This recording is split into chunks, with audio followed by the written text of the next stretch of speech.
All right, everybody, it's Bert again, Sunova Surfboards, and we're going through our repair videos. Okay, so today we're going to be looking at delams and in particular, a skin blister. I've got my board here.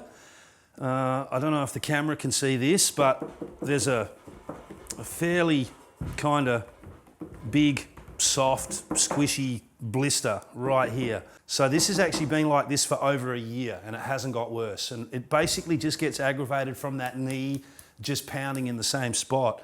So yeah, let's take it out the back and go get dirty, eh? All right, so the first thing we got to do, we're going to be vacuum bagging this down later, so we need to stick plastic to it. So I'm going to remove the wax where I want to do the repair. Okay, so that should be enough now. A little bit of alcohol. So here we've used a cleaning alcohol. Don't use thinners, don't use acetone. You'll end up like melting your finish coat off. If you've got artwork, you're possibly going to dissolve it, knock your logos off. Use a milder alcohol-based cleaning fluid. So the main purpose of getting it so clean is I'm going to need to stick a vacuum bag to this later. And if you've got wax, masking tape won't stick. Okay, so we've got our board nice and clean. Drill. I'm kind of lucky with this delam. It's kind of long, quite narrow. The idea is we're going to drill 2 holes in this bubble at the complete ends, each end of the bubble. You know, like use some common sense. You've got to be sort of selective with where you drill your holes. We're not going to drill a fuck off deep hole through the board here, right? The nature of this bubble is it's only just a thin little bubble, just like a blister. Imagine if you had a blister in your skin and you wanted to just pop that bubble with a pin. You're not going to go and stick the pin right through your fucking finger. You're just going to just gently pop the bubble so it doesn't hurt you. We've got a 2 millimeter thick balsa deck skin. There's fiberglass under that skin and there's fiberglass over that skin. So this delam is it just sits under the surface of the outer layer of glass. Really, we only just need to open up a hole and maybe we're going to drill in virtually just to the taper in the drill bit. All right. All right, and we're in. So you don't want to go through to the core. Otherwise, you're going to end up injecting resin into the core of the board, and you don't want that. It's going to get heavy. So what we're going to do now is we're going to do a test vacuum bag. Like I could put resin straight into this now and then set up my bag and then find out my vacuum pump doesn't work, I can't get vacuum, or there's some problem. Do a test vacuum first. Now the other thing that can happen why you want to do a test vacuum is because sometimes with a blister like this, if it's been aggravated by leaving it in a car and it got really hot and it's bulged, the resin can get hot and it can stretch. And this outer bubble can actually stretch in such a way that when you go to vacuum bag it down later, it won't actually suck down properly and it'll get crinkles and lumps in it. So then we may have to resort to a razor blade cut so that everything sits back down nicely again. What I have here, I basically have a vacuum connection on a piece of plastic and I have what's called some breather mesh. Now you always want to use breather mesh because what it does is it spreads the vacuum out and stops this from like sticking down and sucking to the board. Okay, so I'm just going to place this on here.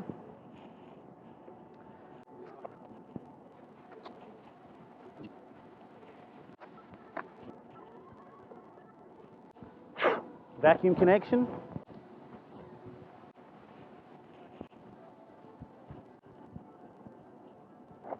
Okay, that's actually not sucking down quite too well. So this is one of the reasons why you need breather mesh, okay? So what's happened now is I've got this mesh under my bag. I've got great vacuum here. The plastic seals off against the board and you're not getting an airflow. So I'm going to change this vacuum bag now. Still got a little soft spot here, so I'm going to move the mesh around and I'm going to place it over one hole. So now my vacuum's going to be coming through this hole and it should change things. So there you go. So that's why you do a test vacuum. So I'm going to rearrange this. Okay, so we've just had to rearrange our vacuum. It was just a quick little job. I just peeled it up, slid the breather around. So now we're vacuuming out of one of these little holes and now it's actually drawing the resin out and now the entire delam is like stuck down. It's hard as a rock now, so we're good. So we know we can get vacuum and we know how we have to arrange our mesh. Now we're going to do the resin work. So we've actually got a machine, turn the handle, and the perfect amount of resin comes out. When you're using epoxy, this is so critical. If they say 57 to 43 part ratio, then that's what you got to fucking do. So if you mix up some resin and you've got extra resin or extra hardener, it can't link to anything. You know, generally you'd use digital scales and you would really measure it out. I have about a 25mm syringe here. For this job, you just need a lick of resin. A lot of people see a big bubble and they think they got to fill it full of resin. Not the case. We're going to try and wet the entire inside of the hole, just enough to get a bond. Now, what will also happen is if we've got any extra resin in there, our mesh will actually draw the extra resin out of the hole. So you won't get left with any excess resin in there, but you don't want to use too much, because the last thing you want is for resin to come through, get into your mesh, suck through your vacuum line and get into your vacuum line. So you want to avoid that. Got a little finger glove here. We're using epoxy resin. I don't need any breathing apparatus because it's non-solvent, so there's nothing I'm going to breathe in, nothing toxic.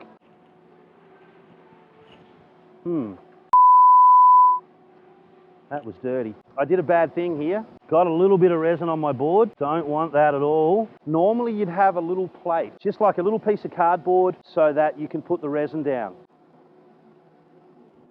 Okay, so first of all, I'm just going to wedge that in there. All right, I've got that in. You'll be able to see, and you can, I don't know, like I can see it quite clearly, okay? So you can actually see that resin moving inside there already and taking up space. Okay, so I'm going to put the whole 25 millilitres in. All right, now what I'm going to do is I'm going to remove that.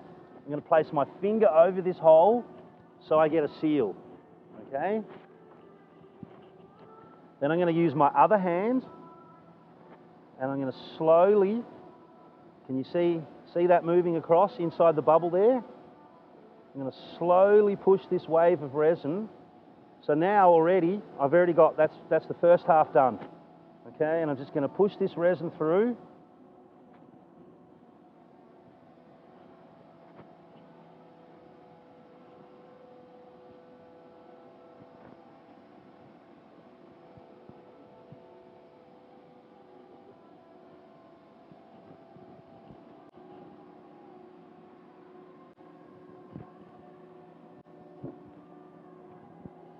See that wave of resin pushing all the way through, and we're almost there.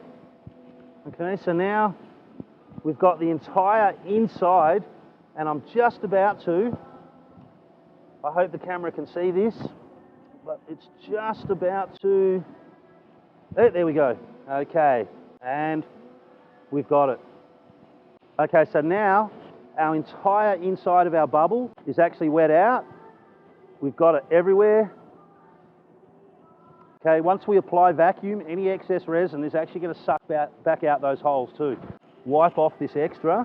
Don't spill resin on the board. Anywhere where you spill resin, the masking tape will not stick and you just will not get a vacuum. Vacuum bagging time. As you saw before, when we did our little test bag, I had to make sure that I had the breather mesh over one of these holes so that it draw air out. We get it over one of these holes here. I'll slide that back over there.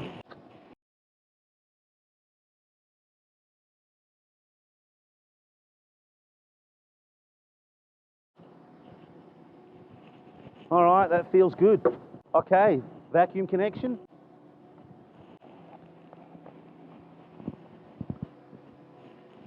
That is solid as a rock. That's delammed down. So I can see resin is slowly bleeding out of this little hole and it's slowly bleeding up through here. So that pressure is just, that's going to keep pushing down here, and any excess resin is just going to bleed out of those two little holes. So this is where we got to last time.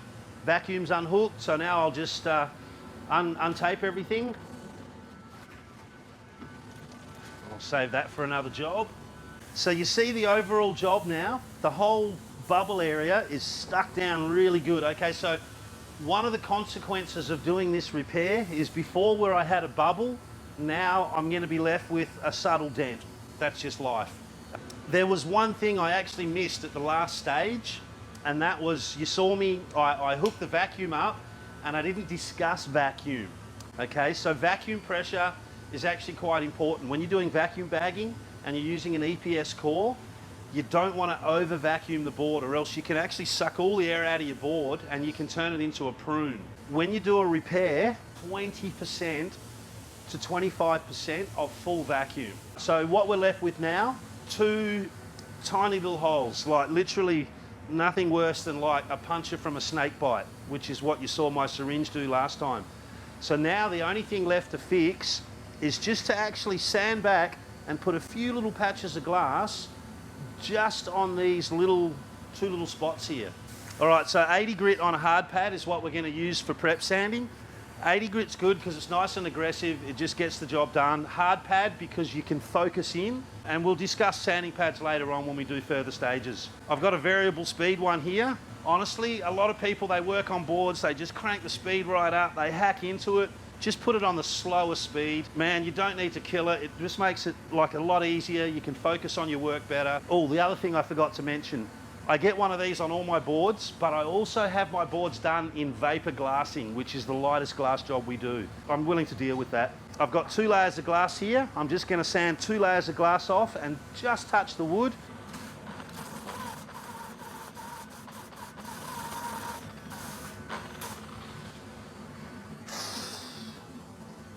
Okay, easy.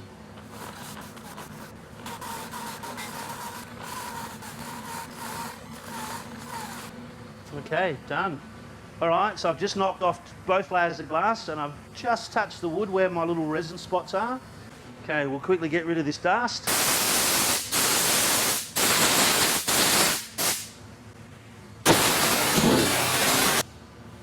It's fucking hot in here. Basically that's it. I just got 2 little spots I'm going to put resin and glass on. So all I need, 2 tiny little ovals of fabric here. So here I've got some 4 ounce. Little trick of the trade here. I've got to cut 4 patches. No point doing everything 4 times. So what I do here? Okay, so now I've got 4 little ovals.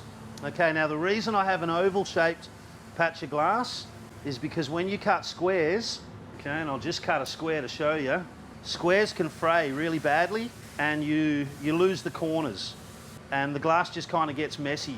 So it's a lot neater to use small oval shaped patches of glass. Now we're going to go get some resin. All right, here we are back again. Okay, I got my little bit of resin. Honestly, this is just going to take the tiniest little bit of resin. Okay, so we'll just use my little mixing stick like a little spatula. Just pop a little bit of resin on there, onto the repair area. A little bit of resin over here.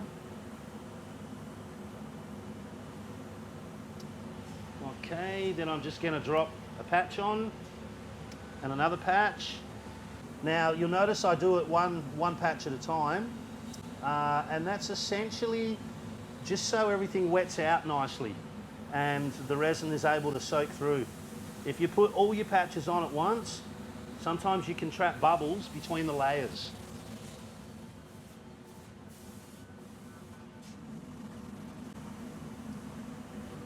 Okay, so a lot of times I would normally use my finger, but in this case it's such a flat, easy little patch to put on. I can clearly see, like if I was working on a rail or somewhere else. Next stage, it's dry, so now we're going to do a little bit of sanding and we're going to apply a finish coat. All right, so we're going to be doing some 120 grit.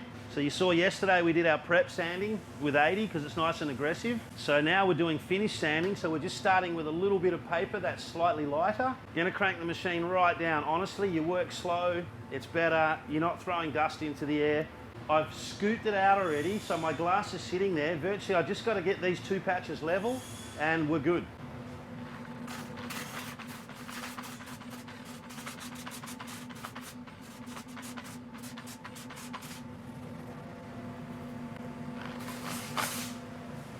Okay, that's one.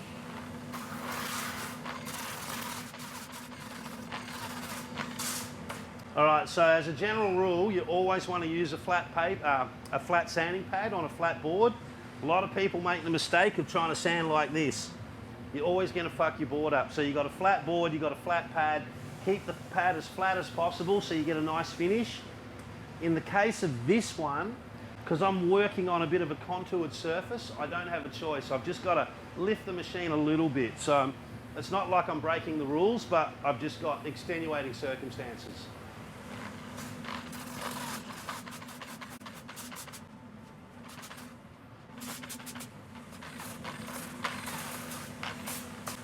Okay, all good. So we've done our 120, almost flat.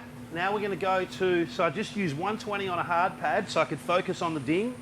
Now what I want to do is I want to remove the scratches. We're going to go to 240 next on a soft pad. And all the 240 is going to do is remove the scratches of the 120. So basically how it works with sandpaper is when you want to get a job smoother and smoother and smoother, you can't go more than double the previous number. If I was using 80 grit, the next grit I could go to is roughly 150. If I'm using 120, I'm going to go to 240. If you went to 240 after 80, then the next lot of sandpaper is not aggressive enough to get the scratches out. So I'll just put the soft pad on and we're away.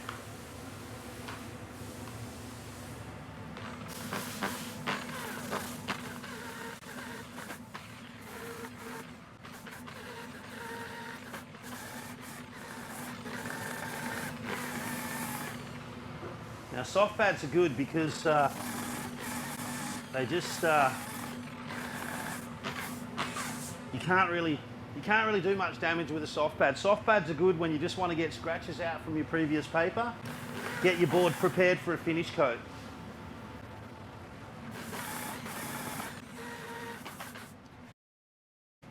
That's about it.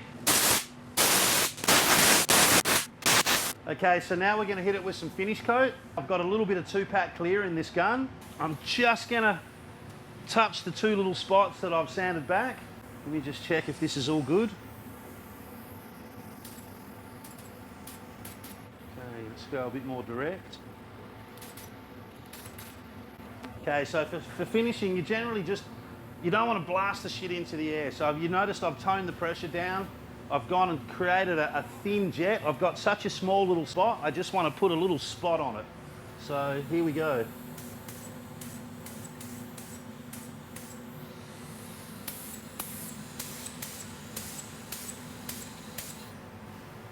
Okay, I'm just going to let this set for 10 minutes or so. Come back in 10 minutes and just give it another little squirt. What we're using here is an automotive 2-pack. So it's actually like a 2-part mixture. It has like a resin and a hardener, but it's really super thin, specifically designed for spraying. The stuff, it dries super hard, it's flexible, it has great UV properties, and it keeps your board in great condition forever. So when you do a repair, if you don't use an automotive 2-pack, the repairs are going to turn yellow really quickly, and you'll see everywhere where you've actually repaired it. So that's the purpose of the automotive 2-pack. Obviously, if you're doing backyard and Dodgy Brothers repairs, look, it's difficult. I'm pretty sure you can get something similar in a spray can, so we'll look at that for other episodes.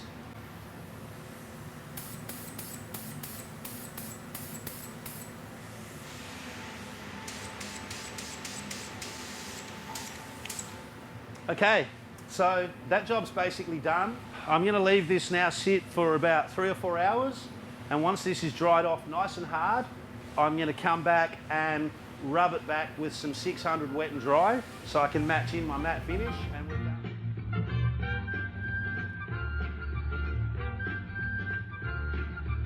Step 1 done. Okay, everybody, so now you're seeing how it's done. Obviously, we've showed you all the steps all the way through. So at the end of all that, if you've got any questions at all, just leave a comment in the box below with the step number outlined, or if it's still not clear and you don't want to embarrass yourself, send us an email at whatthefucksberttalkingabout@sunovasurfboards.com.